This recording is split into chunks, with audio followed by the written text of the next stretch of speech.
everybody. So today we are going to continue on talking about deep space astrology. The last video that I posted was about the Shapley Attractor. I'm going to continue talking about that today. But more than talking about Shapley, I'm actually going to be talking about the Dipole Repeller, which is opposite Shapley, like directly opposite it. So Shapley is at like 2 degrees Scorpio, 2 degrees and some odd minutes Scorpio. In a natal chart, if you were to translate it down to a natal chart, that's where it would be. The Dipole Repeller is at 2 degrees something Taurus. If you were to, translate it down to a chart, that's where it would fall. Now, before I go on with this, I want to start with my disclaimer that I am not like a Dipole Repeller expert. I am not a Shapley Attractor expert. I am not a fucking scientist. Okay? I think I'm somewhat of a smart person, but I am taking these scientific concepts, bringing them down to the natal chart. So I'm not calling myself an expert on any of this. I'm learning and fucking with shit, at the same time.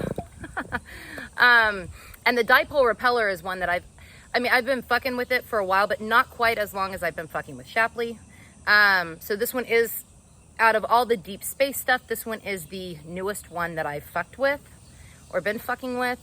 But I do think it's important, and even though I've kind of been told by people that I really do respect that maybe it doesn't matter, I kind of disagree personally. Just because there's a polarity to everything, and I do think the polarity matters, especially down here on Earth, in this realm, on this timeline, however you want to think about it. I think it does matter. So I think the Dipole Repeller matters as well. I also want to mention that if you got here by accident, like if you meant to find a scientific video on the Dipole Repeller, and you somehow wound up here on Let's Fuck with Astrology, and you're not interested in astrology, by all means, run along. Nobody needs your nasty fucking comments or whatever about what I'm doing is stupid. I don't give a fuck. Like I said in the Shapley Attractor video, I will leave them up in all of their asshole glory for everybody else to see what an asshole you are. And I'll block you and I won't respond. So I'm just throwing that out there. You're wasting your time if you're going to do that. But by all means, if you happened upon here on this channel and you didn't mean to, but you're interested, I hope you enjoy it. Okay, so the Dipole Repeller. It is essentially, I have some notes. I'm going to take a look at them to make sure that I'm not fucking any of this up. Fucking up my words. Okay, so essentially the Dipole Repeller is a center of effective repulsion in the large-scale flow of galaxies in the neighborhood of the Milky Way. It is thought to represent a large supervoid, the Dipole Repeller void. That's essentially what it is. And it's been described as like a cosmic wasteland of nothingness.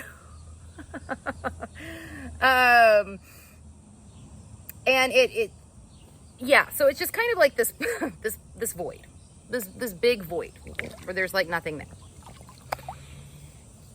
And but it works in tandem with Shapley, meaning the things that essentially this in space, the way that I understand it, and somebody correct me if I'm wrong, you can do it nicely, but correct me if I'm wrong, is like this void, this super void, pushes things towards Shapley, which is like opposite it. Pushes things towards Shapley, or pushes towards Shapley. And Shapley pulls things to it. So I think about this, about how I understand that this super void functions. And I think about translating this down to the natal chart. Like, what would that mean? What would that mean for planets within 10 degrees applying and separating of 2 degrees Taurus? So essentially, I would consider anything, I don't know, from 22 Aries all the way to 12 degrees Taurus as being conjunct the Dipole Repeller. Though obviously the closer that you have things to 2 degrees Taurus, the more impact I think that planet or angle or asteroid or whatever the fuck we're talking about, the more impact the the dipole repeller has on it, right? Like if it's that close, like let's say you had a planet at like 4 degrees Taurus, that's very close to the dipole repeller. That would have much more impact than say a planet at like, I don't know, 24 degrees Aries. So do keep that in mind, you know, like the orbs. I want to make sure my book isn't getting wet, my little notebook. This fucking bird keeps falling over and getting everything wet. Okay, so essentially my idea is, when I think about this being like a super void, I think about planets falling there, happening to fall there. And I think it's probably, and this is generally speaking, like this may not be the case for everybody, depending on, you know, what all is going on, what all else is going on with that planet in the chart. But it does make me think that that planet is both a force pushing towards Shapley, working with Shapley. And it also makes me think that that planet could easily fall into a fucking void. Like that is possible. It seems like it is possible. Now the thing about this is actually taking place in Taurus, right? And Taurus energy is very, very fixed and immovable. Uh-oh, my dinosaur fell.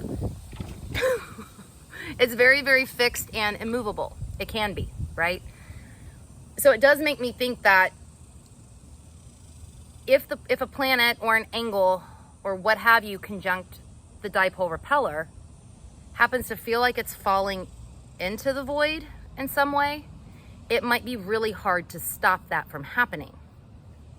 But then there's also the notion of sometimes you do need to fall into voids. Sometimes you do. So it really is dependent on the chart as to kind of how this might play out for the person individually. But I do think that planetary energy should, if it's a planet that's conjunct the dipole repeller, I think it probably should be watched, that making sure that the person isn't like losing grasp on the planet. Making sure that they understand the planet. I think that that's also important too, because the more they understand the planet, like a planet or an angle or whatever conjunct the dipole repeller is going to push towards Shapley regardless. And I think this is even more important when you have somebody who's got like a planet conjunct, or planet or angle or whatever conjunct the dipole repeller, and a planet, angle, whatever conjunct Shapley. Especially if there's something also conjunct Shapley. Because there's going to be like that planet angle, whatever conjunct the dipole repeller is going to push towards Shapley regardless, right? And like I mentioned in the other video, which I'll link in the description box below, you're already attracting things with Shapley, whether you want to or not, right? Whether you realize it or not, it's happening. You are attracting things from, you know, whatever planet you have conjunct Shapley or an angle or whatever, you are attracting, I think, situations, people, places, and things that have an affinity for that planet, angle, whatever energy. So it does seem like if you have a planet conjunct Shapley or planet, angle, whatever, or a planet, angle, whatever conjunct the dipole repeller, it seems like it's a good idea to have a handle on both, right? Both the planet angle or whatever conjunct Shapley and the planet, angle, whatever conjunct the dipole repeller. Because that planet, angle, whatever conjunct the dipole repeller is going to push towards Shapley.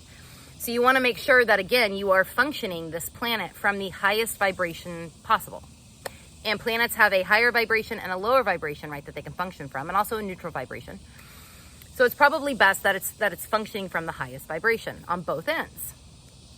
And yeah, not letting that planet, angle, etc.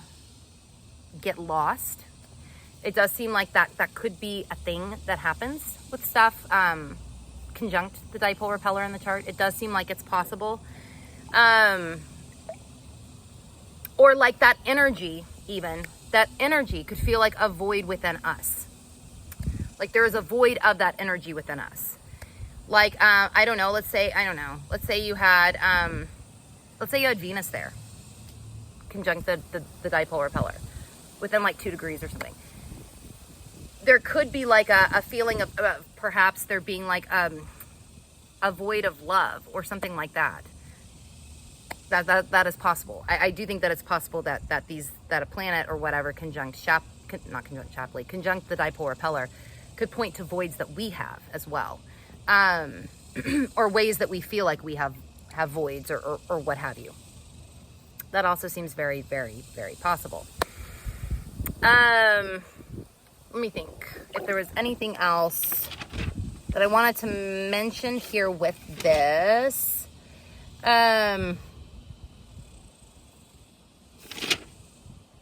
Yeah, and let me say this also. If you feel like there is a void in some way with that planetary energy, if you really think about it, or a void of some part of that planetary energy in your life, you know, with a planet or whatever conjunct the dipole repeller, just know it's not, I almost want to say it's not hopeless, or it's not really a void, but that also could be dismissive of something that feels very, you know, like I'm thinking, you know, like, I don't know, you got the moon conjunct the dipole repeller, let's say. There could feel like there's like a void of family, or a void of nurturing, or a void of, or whatever. Or these sorts of moon expressions, there's a void there. I don't want to say that it's not really happening, because it might really feel like it is. I don't want to be dismissive of how somebody feels. But at the same time, I think it's even more important, if you feel like there is a void with the planetary energy conjunct the dipole repeller, that you really try to tap into what is missing and try to also push yourself towards that, especially if you have something conjunct Shapley in your chart. Especially. Okay, I'm going to head off because I don't want my phone to overheat. It's hot out here. Fucking hot as shit. Hot as fucking balls. Anyway, I will put where you can find me in the description box below for a reading or whatever. Yeah, and I will talk to y'all later.